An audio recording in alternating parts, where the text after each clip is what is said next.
السلام علیکم ورحمۃ اللہ وبرکاتہ۔ اعوذ باللہ من الشیطان الرجیم، بسم اللہ الرحمن الرحیم۔ الم نشرح لک صدرک ووضعنا عنک وزرک الذی انقض ظہرک ورفعنا لک ذکرک فإن مع العسر یسرا ان مع العسر یسرا فإذا فرغت فانصب وإلی ربک فارغب۔ صدق اللہ العلی العظیم۔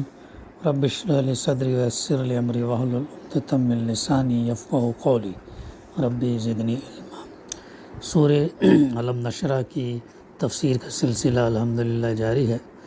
گزشتہ ہمارے مطالعے میں اس کے ابتدائی 3 آیتوں کی تفسیر آ چکی ہے۔ یاد دہانی کے طور پر مختصراً ہم اس کو جائزہ لیتے ہوئے چلیں گے۔ اللہ تعالیٰ فرماتا ہے نبی صلی اللہ علیہ وسلم، کیا ہم نے تمہارا سینہ تمہارے لیے کھول نہیں دیا؟ سینے کھولنے کے تعلق سے ریفرنس ہمارے سامنے آیا تھا سورہ انعام کی آیت نمبر 125۔ جس شخص کو اللہ تعالیٰ ہدایت بخشنے کا ارادہ فرماتا ہے تو اللہ تعالیٰ پھر اس کا سینہ اسلام کے لیے کھول دیتا۔ پھر سورہ زمر میں بات آئی، افمن شرح اللہ صدرہ للاسلام فہو علی نور من ربہ، تو کیا وہ شخص جس کا سینہ اللہ نے اسلام کے لیے کھول دیا ہو پھر وہ اپنے رب کی طرف سے ایک روشنی پر چل رہا ہو۔ تو شرح صدر سے مراد ہر قسم کی ذہنی خلجان اور تردد سے پاک ہو کر اس بات پر مطمئن ہو جانا کہ اسلام کا راستہ ہی بالکل برحق ہے۔ پھر اللہ تعالیٰ فرمایا کہ ہم نے تم پر سے وہ بھاری بوجھ اتار دیا جو تمہاری کمر توڑے ڈال رہا تھا۔ تو یہ اس کی تفسیر بھی ہمارے سامنے آ چکی، تھوڑا سا اس کے اندر رہ گیا تھا۔ تو اللہ کے رسول صلی اللہ علیہ وسلم جو ہے نبوت سے پہلے بھی جو ہے آپ دیکھ کر کڑتے تھے کہ آپ کے سامنے بت پوجے جا رہے تھے، شرک اور مشرکان اوہام اور رسوم کا بازار گرم تھا، اخلاق کی گندگی اور بے حیائی ہر طرف پھیلی ہوئی تھی، معاشرت میں ظلم اور معاملات میں فساد عام تھا، زورداروں کی زیادتیوں سے بے زور بے بس بے زور پس رہے تھے، لڑکیاں زندہ دفن کی جا رہی تھی، قبیلوں پر قبیلے چھاپے مار رہے تھے۔ یہ سب جو ہے ان چیزوں کو دیکھ کر اللہ کے رسول صلی اللہ علیہ وسلم جو ہے کافی تشویش ہوتی تھی، کڑتے تھے، مگر اس بگاڑ کو دور کرنے کی کوئی صورت آپ صلی اللہ علیہ وسلم کو نظر نہ آتی تھی۔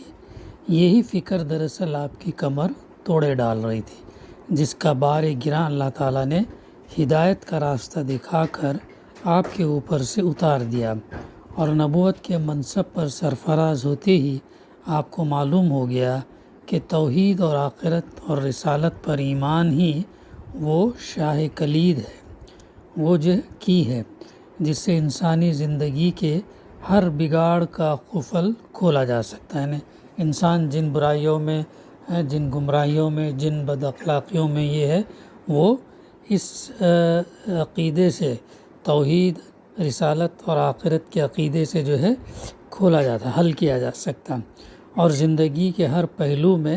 اصلاح کا راستہ صاف کیا جا سکتا۔ اللہ تعالیٰ کی اس رہنمائی نے آپ کے ذہن کا سارا بوجھ ہلکا کر دیا، اور آپ پوری طرح مطمئن ہو گئے کہ اس ذریعے سے آپ نہ صرف عرب بلکہ پوری نوع انسانی کو ان خرابیوں سے نکال سکتے ہیں جن میں اس وقت عرب سے باہر کی بھی ساری دنیا مبتلا تھی۔ یہ ہے جو اللہ تعالیٰ جس میں تذکرہ کر رہا ہے کہ اور تم پر سے ہم نے وہ بھاری بوجھ اتار دیا جو تمہاری کمر توڑے ڈال رہا تھا۔ نبوت سے سرفراز ہونے کے بعد، ہدایت دینے کے بعد، راستہ بتانے کے بعد جو ہے یہ اللہ تعالیٰ نے آسان کیا۔ پھر فرمایا وَرَفَعْنَا لَكَ ذِكْرَكَ، اور تمہاری خاطر تمہارے ذکر کا آوازہ بلند کر دیا۔ یعنی اس کی تفسیر، یہ بات اس زمانے میں فرمائی گئی تھی جب کوئی شخص یہ سوچ بھی نہیں سکتا تھا کہ جس فرد فرید کے ساتھ گنتی کے چند آدمی ہیں اور وہ بھی صرف شہر مکہ تک محدود ہیں، تو اس کا آوازہ دنیا بھر میں کیسے بلند ہوگا، اور کیسے ناموری اس کو حاصل ہوئی، لیکن اللہ تعالیٰ نے ان حالات میں اپنے رسول صلی اللہ علیہ وسلم کو یہ خوشخبری سنائی اور پھر عجیب طریقے سے اس کو پورا کیا۔ سب سے پہلے آپ کے رفع ذکر کا کام اس نے خود آپ کے دشمنوں سے لیا۔ آپ کا نام بلند کرنا اللہ تعالیٰ نے آپ کے دشمنوں سے لیا۔ وہ کیسے؟ کفار مکہ آپ کو زک دینے کے لیے جو طریقے اختیار کیے ان میں سے یہ تھا کہ حج کے موقع پر جب تمام عرب سے لوگ کھینچ کھینچ کر ان کے شہر میں آتے تھے، اس زمانے میں کفار کے وفود حاجیوں کے ایک ایک ڈیرے پر جاتے اور لوگوں کو خبردار کرتے کہ یہاں ایک خطرناک شخص یعنی محمد صلی اللہ علیہ وسلم نامی ہے جو لوگوں پر ایسا جادو کرتا کہ باپ بیٹے، بھائی بھائی اور شوہر اور بیوی میں جدائی پڑ جاتی ہے۔ یعنی نگیٹو پبلسٹی کرتے تھے لوگ۔ حج حالانکہ جاہلیت کے دور میں ہوتا تھا، برہنہ طواف کرتے، قربانی کا گوشت اور خون خانہ کعبے کی دیواروں کو لگاتے، اور جب ایسے ایسے حرکتیں یہ لوگ کرتے تو جو بھی قبیلہ آتا اس قبیلے کے پاس جا کے وارننگ دیتے کہ بتاتے کہ اللہ کے رسول صلی اللہ علیہ وسلم سے دور رہنا۔ یہی باتیں ان سب لوگوں سے بھی کہتے تھے جو حج کے سوا دوسرے دنوں میں زیارت یا کسی کاروبار کے سلسلے میں مکہ آتے تھے۔ اس طرح اگرچہ حضور صلی اللہ علیہ وسلم کو بدنام کر رہے تھے، لیکن اس کا نتیجہ یہ ہوا کہ عرب کے گوشے گوشے میں آپ کا نام پہنچ گیا، اور مکے کے گوشہ گمنامی سے نکال کر خود دشمنوں نے آپ کو تمام ملک کے قبائل سے متعارف کرا دیا۔ اس کے بعد یہ بالکل فطری امر تھا کہ لوگ یہ معلوم کریں کہ وہ شخص ہے کون۔ اب ظاہر ہے ان کے اندر کیوریوسٹی پیدا ہو گئی، تجسس پیدا ہو گیا کہ بھئی جس کے بارے میں یہ بول رہے دیکھیں تو صحیح کون ہے وہ، کیا باتیں وہ کر رہے ہیں۔ تو ان کے اندر وہ تجسس ہے تو کیسا آدمی ہے، اس کے جادو سے متاثر ہونے والے کون لوگ ہیں اور ان پر اس کے جادو کا آخر کیا اثر پڑا۔ تو کفار مکہ کا پروپیگنڈا جتنا بڑھتا چلا گیا، لوگوں میں جستجو بھی بڑھتی چلی گئی۔ پھر جب اس جستجو کے نتیجے میں لوگوں کو آپ کے اخلاق اور آپ کی سیرت اور کردار کا حال معلوم ہوا، جب لوگوں نے قرآن سنا اور انہیں پتہ چلا کہ وہ تعلیمات کیا ہیں جو آپ پیش فرما رہے ہیں، اور جب دیکھنے والوں نے یہ دیکھا کہ جس چیز کو جادو کہا جا رہا ہے اس سے متاثر ہونے والے لوگوں کی زندگیاں عرب کے عام لوگوں کی زندگیوں سے کس قدر مختلف ہو گئی ہیں، تو وہی بدنامی کیا ہوا، نیک نامی سے بدلنا شروع ہوئی، حتیٰ کہ ہجرت کا زمانہ آنے تک نوبت یہ پہنچ گئی کہ دور اور نزدیک کے عرب قبائل میں شاید ہی کوئی قبیلہ ایسا رہ گیا ہو جس میں کسی نہ کسی شخص یا کہنے یا کنبے نے اسلام قبول نہ کر لیا ہو، اور جس میں کچھ نہ کچھ لوگ رسول اللہ صلی اللہ علیہ وسلم سے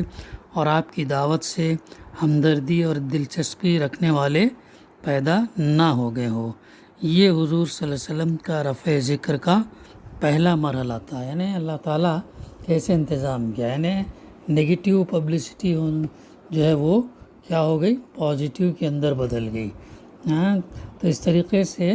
اور لوگ جو ہے واقف ہے، اور کوئی قبیلہ کنبہ ایسا نہیں بچا جن میں کوئی اللہ کے رسول کا نہ جانتا ہو یا اسلام نہ لایا ہو، ایسا حالت یہ ہو گئی۔ اس کے بعد پھر ہجرت سے دوسرے مرحلے کا آغاز ہوا،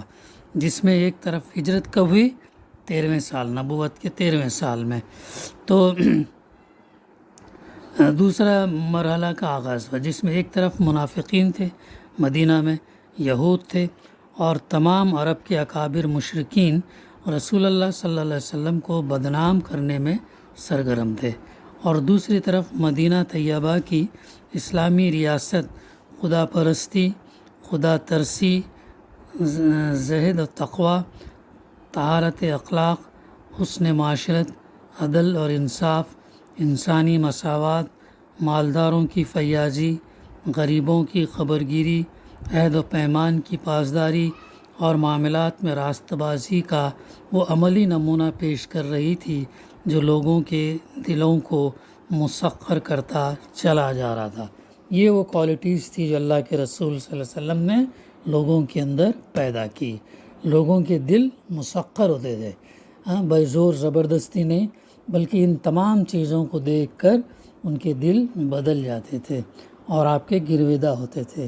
دشمنوں نے جنگ کے ذریعے سے حضور صلی اللہ علیہ وسلم کے اس بڑھتے ہوئے اثر کو مٹانے کی کوشش کی جنگ بدر میں، مگر آپ کی قیادت میں اہل ایمان کی جماعت تیار ہوئی تھی، اس نے اپنے نظم و ضبط، ڈسپلن، اپنی شجاعت، بہادری، اپنی موت سے بے خوفی، بلکہ وہ شہادت کی تمنا کرتے تھے، شہادت ان کے لیے بہت عزیز تھی، تو موت سے بے خوفی اور حالت جنگ تک میں اخلاقی حدود کی پابندی سے اپنی برتری اس طرح ثابت کر دی کہ سارے عرب نے ان کو لوہا مان لیا، سارے عرب نے جو ہے مان لیا۔ پھر 10 سال کے اندر اللہ کے رسول صلی اللہ علیہ وسلم کا رفع ذکر اس طرح ہوا کہ وہی ملک جس میں آپ کو بدنام کرنے کے لیے مخالفین نے اپنا سارا زور لگا دیا تھا،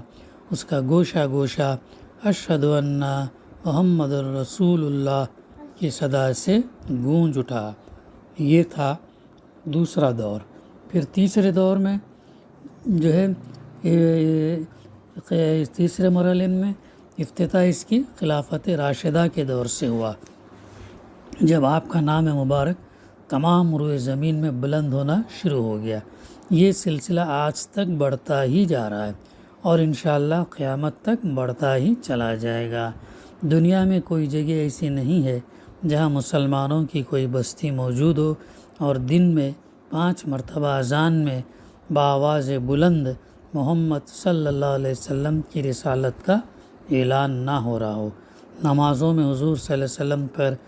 درود نہ بھیجا جا رہا ہو، جمعے کے خطبوں میں آپ کا ذکر خیر نہ کیا جا رہا ہو، اور سال کے 12 مہینوں میں سے کوئی دن اور دن کے 24 گھنٹوں میں سے کوئی وقت ایسا نہیں ہے جب روئے زمین میں کسی نہ کسی جگہ اللہ کے رسول صلی اللہ علیہ وسلم کا ذکر مبارک نہ ہو رہا ہو۔ ہر جگہ، جاپان جہاں سے سورج رائزز بولتے ہیں نا، sun rises in the east sets in the west بولتے ہیں، تو جاپان پہلے یہ ہوتا ہے، پھر ڈوبتا ہے جو ہے مغرب میں، تو ہر جگہ سے جو ہے اللہ کے رسول صلی اللہ علیہ وسلم اذان کی شکل میں، نمازوں کی شکل میں جو ہے آپ کا نام، آپ کا ذکر جو ہے ہوتا رہتا ہے۔ تو یہ قرآن مجید کی صداقت کا ایک کھلا ہوا ثبوت ہے کہ جس وقت نبوت کے ابتدائی دور میں اللہ تعالیٰ نے فرمایا کہ وَرَفَعْنَا لَكَ ذِكْرَكَ، اس وقت کوئی شخص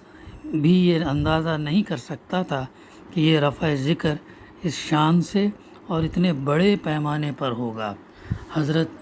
حدیث میں حضرت ابو سعید خدری کی روایت ہے، رضی اللہ کی روایت ہے کہ رسول اللہ صلی اللہ علیہ وسلم نے فرمایا، جبریل علیہ السلام میرے پاس آئے اور مجھ سے کہا، میرا رب اور آپ کا رب پوچھتا ہے کہ میں نے کس طرح تمہارا رفع ذکر کیا۔ میں نے عرض کیا، اللہ ہی بہتر جانتا ہے۔ انہوں نے کہا، اللہ تعالیٰ کا ارشاد ہے کہ جب میرا ذکر کیا جائے گا تو میرے ساتھ تمہارا بھی ذکر کیا جائے گا۔ تو یہ اب جو ہے اس بات کی پوری تاریخ شہادت دے رہی ہے کہ یہ بات حرف بحرف جو ہے پوری ہوئی ہے اور ہوتے رہے گی، اور قیامت تک جو ہے اس یہ سلسلہ جاری رہے گا۔ پھر اس کے بعد فرمایا جا رہا ہے، فَإِنَّ مَعَ الْعُسْرِ يُسْرًا، إِنَّ مَعَ الْعُسْرِ يُسْرًا، بے شک تنگی کے ساتھ، پس حقیقت میں یہ ہے کہ تنگی کے ساتھ فراقی بھی ہے، بے شک تنگی کے ساتھ فراقی بھی ہے۔ 2 دفعہ اس کا تذکرہ ہمیں ملتا ہے۔ تو یہ اس لیے ہے کہ اللہ کے رسول صلی اللہ علیہ وسلم کو پوری تسلی دے دی جائے کہ جن سخت حالات سے آپ اس وقت گزر رہے ہیں یہ زیادہ دیر رہنے والے نہیں ہیں، بلکہ ان کے بعد قریب ہی اچھے حالات آنے والے ہیں۔ بظاہر یہ بات متناقض معلوم ہوتی ہے کہ تنگی کے ساتھ فراقی ہو، یعنی انسان جو ہے وہ اسے سمجھ میں آتی نہیں ہے بات، تنگی کے ساتھ کیسے آسانی ہے، کیونکہ یہ دونوں چیزیں بیک وقت جمع نہیں ہوتی۔ لیکن تنگی کے بعد فراقی کہنے کے بجائے تنگی کے ساتھ ہی فراقی کے الفاظ اس معنی میں استعمال کیے گئے ہیں کہ فراقی کا دور اس قدر قریب ہے کہ گویا وہ اس کے ساتھ ہی چلا آ رہا ہے۔ تو اس طریقے سے اللہ تعالیٰ نے آپ صلی اللہ علیہ وسلم کو جو ہے وہ تسلی دی، ہمت باندھی کہ یہ دور کے بعد جو ہے فوراً بعد بھی نہیں بلکہ ساتھ ہی تمہارے لیے کیا ہے، آسانی ہے، فراقی ہے۔ اللہ تعالیٰ 2 دفعہ اسے تذکرہ گیا۔ پھر آخری آیاتوں میں فرماتا فَإِذَا فَرَغْتَ فَانْصَبْ وَإِلَىٰ رَبِّكَ فَارْغَب، لہٰذا جب تم فارغ ہو تو عبادت کی مشقت میں لگ جاؤ اور اپنے رب ہی کی طرف راغب ہو۔ فارغ ہونے سے مراد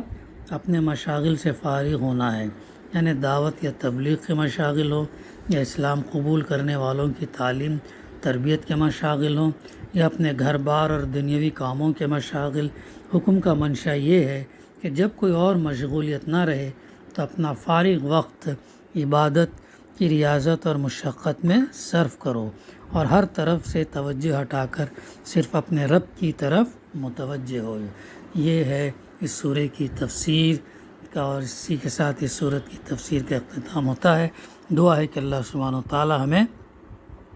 کہنے سننے سے زیادہ عمل کرنے کی توفیق عطا فرمائے۔